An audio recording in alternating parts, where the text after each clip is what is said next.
This is the FM Gold channel of All India Radio. In the program Countrywide tonight, we bring you an interview with Dr. A.B. Pandey, CEO UIDAI. The interviewer is Vinay Kumar, journalist.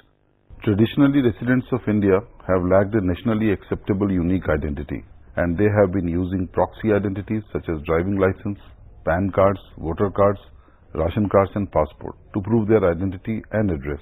The lack of easily verifiable identity has led to exclusion of genuine beneficiaries on one hand and inclusion of duplicates and fake entries in various beneficiary databases on the other.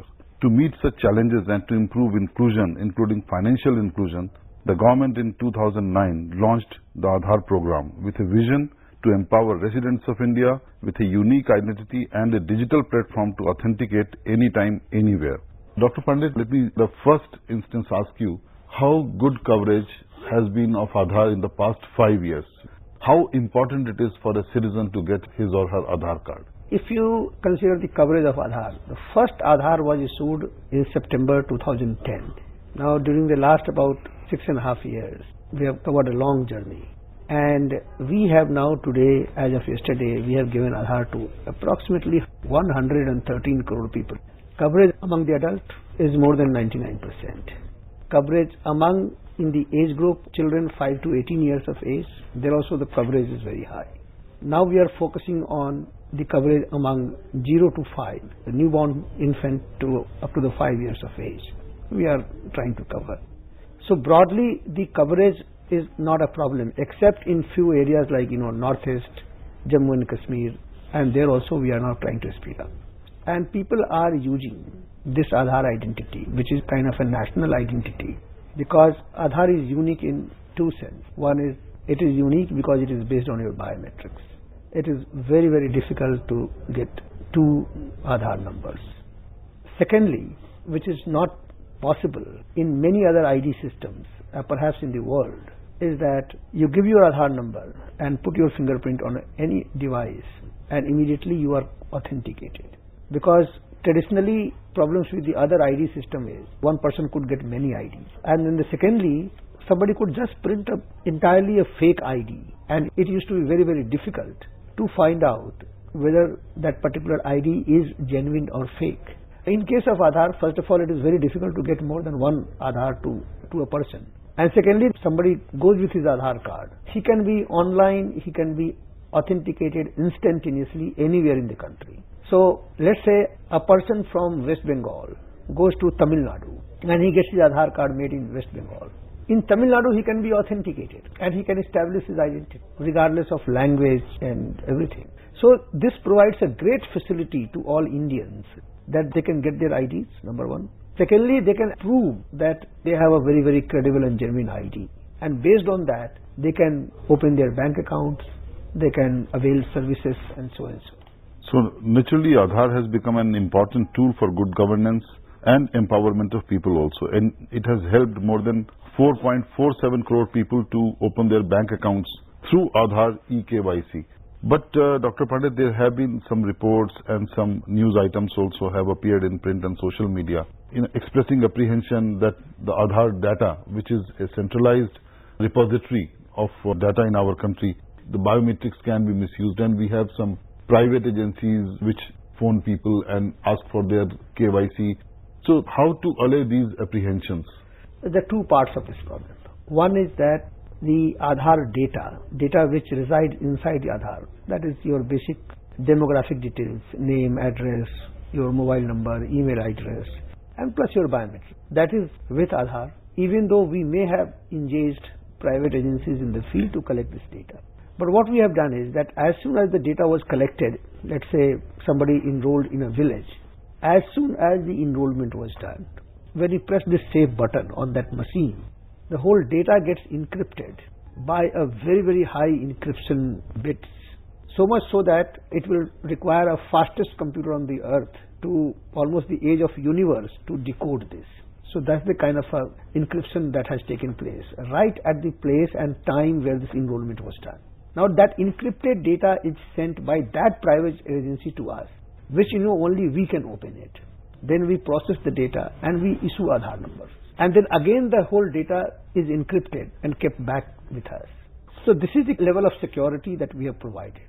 And so that the data, even though it remains in the private hand, because data has to travel from the place where the enrollment was done and it has to come here, this data cannot be misused because it is highly encrypted. And thereafter, when the data comes to us, it is again decrypted only for a fraction of milliseconds, I would say, for the purpose of generation of Aadhaar number.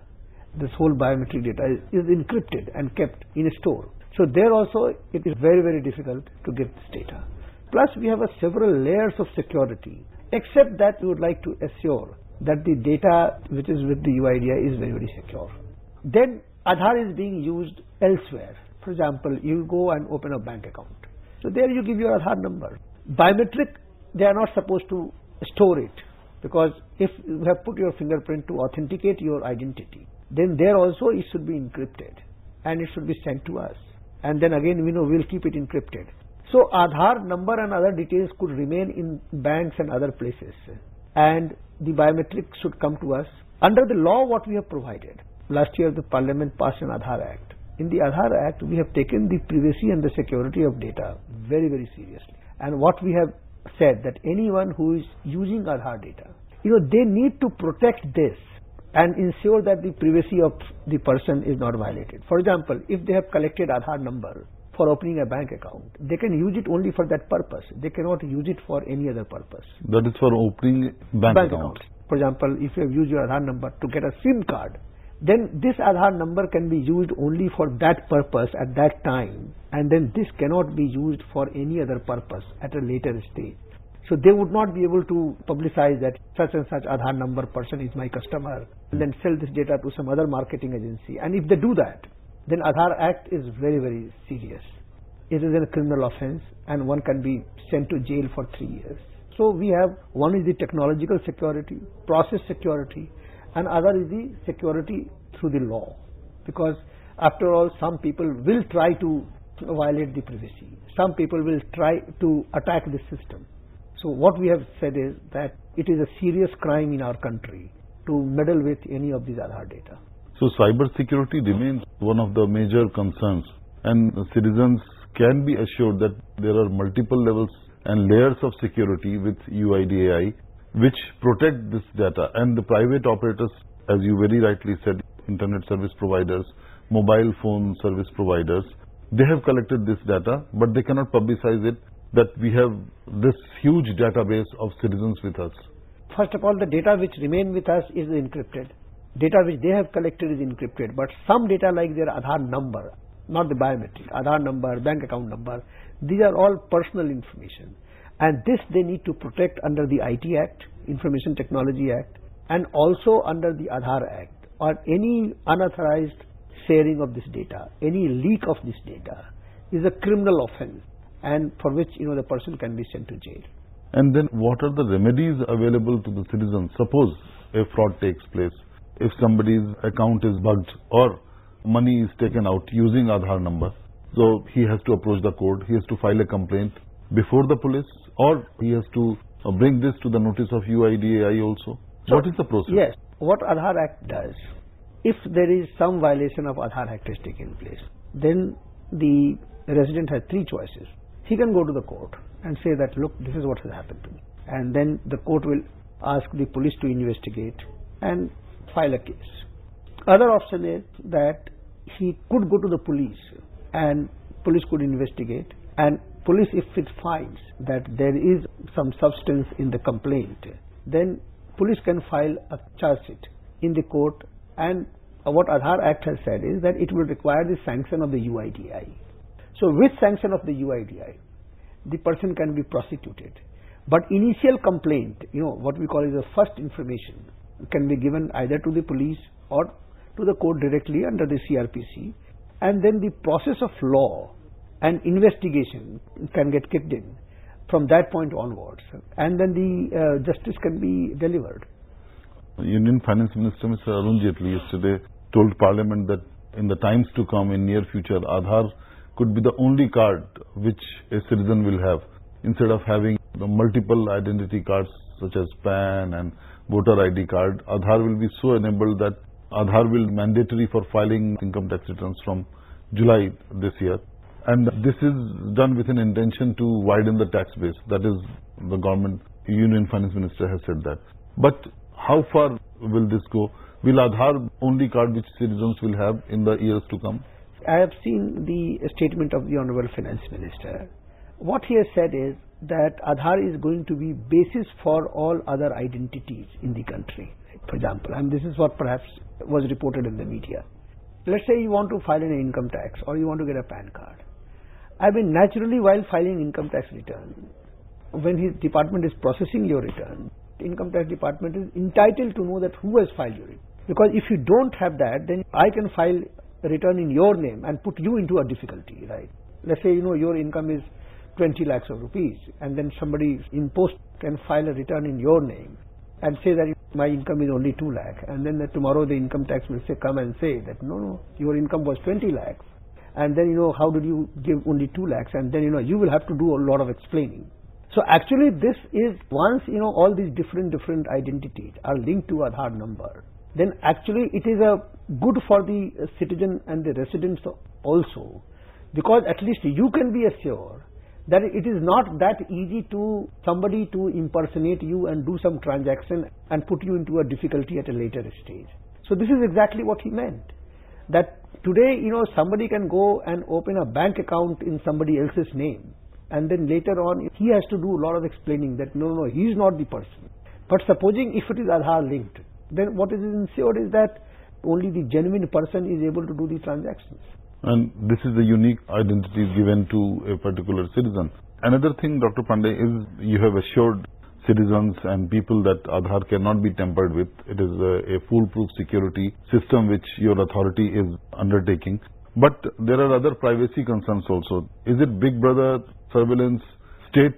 This concern is also very much in the minds of many citizens and civil rights groups. They have many times voiced this concern. It has been voiced in UK also. But at the same time, many other countries, including Russia, Morocco, Tunisia, they have evinced very keen interest in our Aadhaar system. What Aadhaar empowers people? Aadhaar empowers people to prove their identity, and nobody else can fake. It's not that easy to fake that identity. Now, so far the question is that whether it will lead to a large scale privacy. So those safeguards are built into the Act itself. So as I mentioned, that supposing if Aadhaar number has been collected by a private agency or a public agency or a government department for a particular purpose, then this Aadhaar has to be used only for that purpose. So this stipulation of law or restriction of law is applicable not only to the private agency but also applicable to the government. And then Aadhaar Act says that the law has to be followed by everyone. So therefore the whole fear that this will lead to large scale invasion of privacy is not very correct. So far as other countries are concerned, yes, other countries have requested, because we have a lot of restriction on what data we can share with others, right? Because again for the security purpose, because security is very paramount to me. So within that framework, whatever assistance we can offer to the other countries, we will offer those assistance, whoever come to us. And naturally this 12-digit unique identity number has become a very unique part of every citizen's life in India. And we have seen reports that government has saved billions of rupees, nearly 49,000 crores in giving subsidy, giving direct benefit transfer, and it is expected that it may go up to $7 billion by 2018 March. So that is the kind of economic benefits which the government has reaped. And similarly, in proportion, citizens' lives has also been made easier. That's correct. I mean, in fact, the World Bank last year had conducted some study, and they found that if Aadhaar is used across all the schemes of only Government of India, where the benefits are given, then it will lead to saving of something like $11 billion every year. Dr. Pandey, thank you very much for shedding light on all these aspects and putting at rest fears and apprehensions of people regarding Aadhaar. Thank you very much. Thank you. You were listening to an interview with Dr. A.B. Pandey, CEO, UIDAI. The interviewer was Vinay Kumar, journalist. This program was produced and presented by the News Services Division of All India Radio. This program is also available on our website, newsonair.nic.in. You may email your opinion about this program at airnsttalks@gmail.com.